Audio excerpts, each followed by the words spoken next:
سلام، وقتتون بخیر. پروژه شکوفه در خدمتتون هستیم. بازم یه بازسازی دیگه، بازم ارشهم.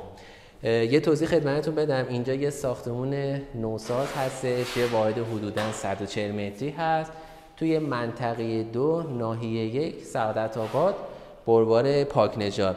اینجا یه خونه 3 خواب هستش. همونجوری که دارین وضع موجود این خونه رو مشاهده میکنید، بهش نمیخوره یه خونه نوساز باشه، ولی خب متاسفانه نوساز هست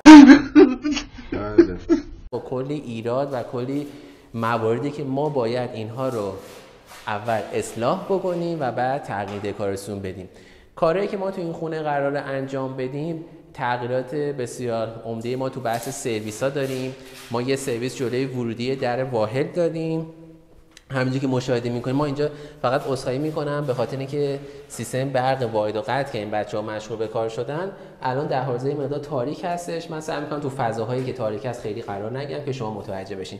یه سرویس جلوی در ورودی واحد هست که توالت ایرانی قرار داره. ما قراره این سرویس رو یه مقدار بزرگترش بکنیم، هم توالت ایرانی هم توالت فرنگی قرار بدیم.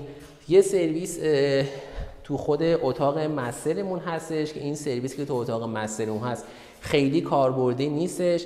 ما قراره این سرویس رو از لحاظ موقعیت جابجاش بکنیم، یه بخشی از فضاشو به همون سرویس جلوی در ورودی بدیم و ارباقیشو داخل خود اتاق مسترمون قرار بدیم که اون سرویسی که داخل اتاق مستر هست به درستی تعبیه بشه.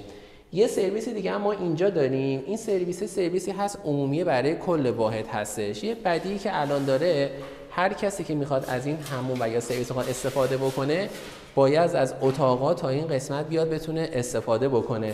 ما الان کاری که میخوایم انجام بدیم، این سرویس رو میخوایم به این قسمت منتقل بکنیم. یعنی یکی از بزرگترین تغییراتی که ما داریم تو این فضا انجام میدیم، جابجایی اون سرویس به قسمتی که باید از روز اول می بود. چی یعنی چی؟ این سرویس باید نزدیک اتاق خوابا قرار میگیره، ولی خب متأسفانه بر اساس تصمیم اشتباه سازنده ما تو این فضا قرار گرفت. سقف‌ها رو که میبینید یاد یه تالار مجلل میافتین با کلی شکل و شمایل.